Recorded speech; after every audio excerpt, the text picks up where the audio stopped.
Nag-utos ng isang malalimang investigasyon ang Philippine National Police matapos sumabog ang isang makeshift facility sa barangay Bakayaw Norte, Dagupan City na ikinasawi ng 2 tao at ikinasugat ng 4 na iba pa.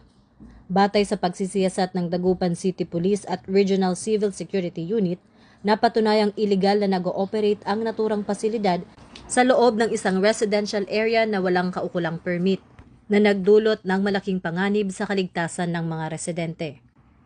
Ang maagap na pagtukoy ng PNP sa mga paglabag ng nasabing pasilidad ay bahagi ng kanilang masigasig na kampanya na sugpuin ang mga iligal na establishmento na hindi sumusunod sa mga safety protocol.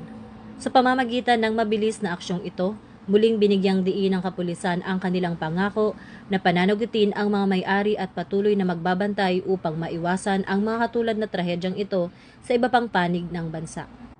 Ito ang bagong PNP para sa bagong Pilipinas, serbisyong mabilis, tapat at nararamdaman.